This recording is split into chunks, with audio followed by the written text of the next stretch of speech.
umiwas sa pagkain ng baboy at baka ni Dr. Willie T. Ong. Prito pork chop, adobong baboy at lechon baka ang sarap, hindi ba? Pero kung araw-araw mo kakaanid, iya masama po ito sa ating katawan. Ang karnang baboy at baka ay mataas sa tabay at kolesterol.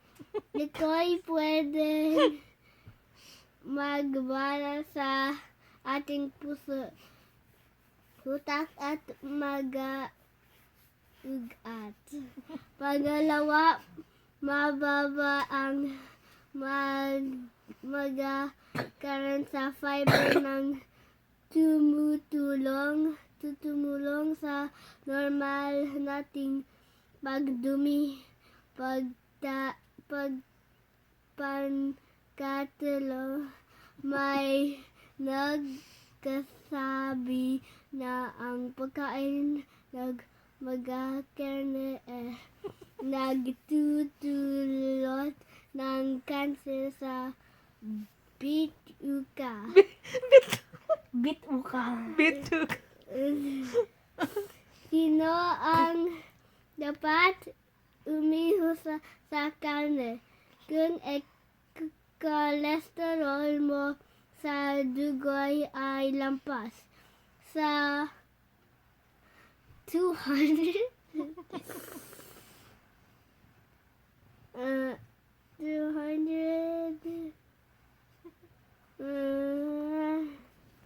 Sampo.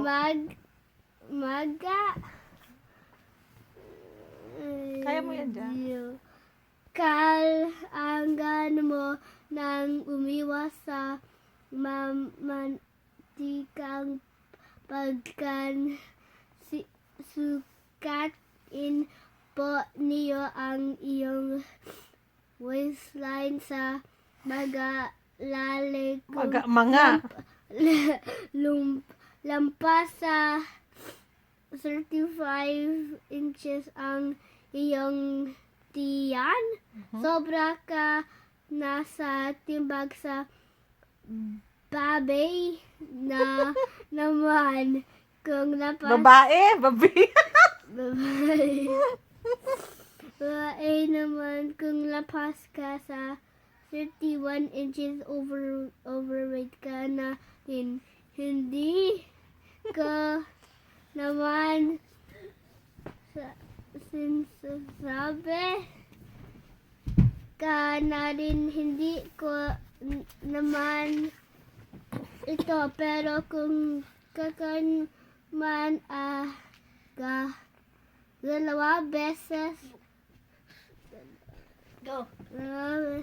lang sa bawat linggo, patikim tikam lang kaibigan.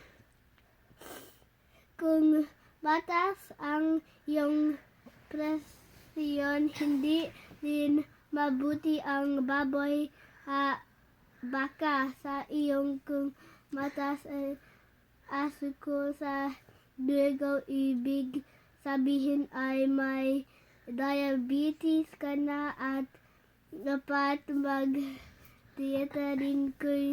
Kung may lahi kayo ng cancer tulad ng cancer sa suso, dapat din kayo imawas sa taba dahil may pagsusuri ng nagsabi isa ito sa dahilan ng cancer.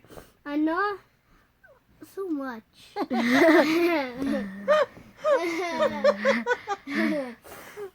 Break na.